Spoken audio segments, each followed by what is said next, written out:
Beach FM, locals talking to locals. It's Friday afternoon. Yay! Hannah Zwartz is coming into the studio with her notes.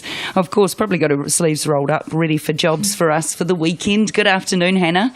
Oh, kia ora, Tanya. So, into December, so what should we be doing this weekend in our gardens? Well, as we mentioned yesterday, we've been talking all week about keeping the moisture up. Watering becomes quite a big job, and sort of deep watering, mulching is obviously the main thing to do to just keep your plants alive.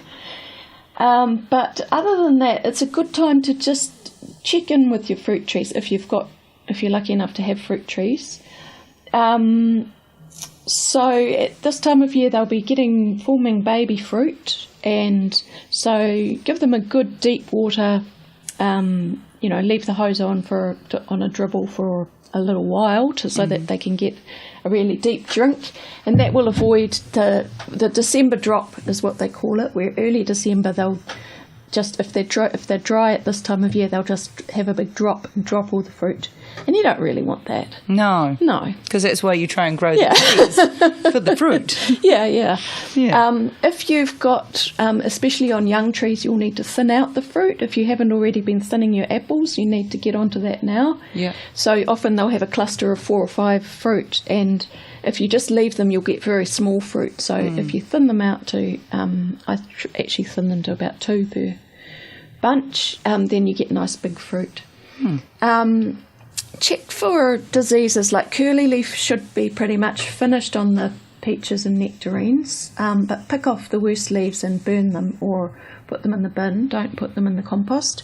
And keep an eye out for silverleaf, because there's been a bit of that around. So that is pretty much what it says. The leaves just go a very silver colour. They lose all their colour and they go sort of shiny.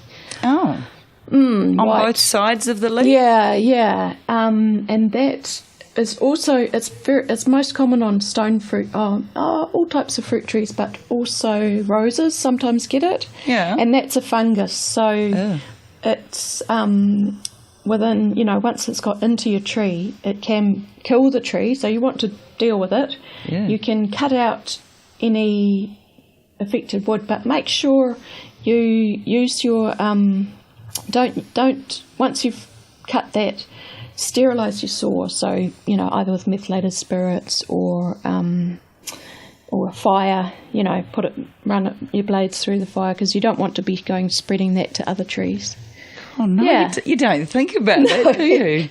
Yeah, it's a bit like being a doctor or something. Yeah. But so it can if. How you know it's silverleaf another way is when the wood dies, you've got these pink sort of mushroomy type things growing on it. So watch out for those. Burn it. Yeah. Like something that grows in your shower. Yeah. Hopefully not. Yeah, hopefully not my shower. Yeah. All right. Well, thanks for that happy note. Okay, so this weekend go out and give your fruit trees some love, and if they've got those curly leaves, whip them off and go and burn them, or don't stick them in the compost. Right. I see, I'm learning something every day. And if you want to learn something from Hannah Zwartz, make sure you tune in Monday, Tuesday, Wednesdays and Fridays around about 2:15 on Beach FM. You have a great weekend. Thanks, Hannah. Okay. 106.3 Beach FM.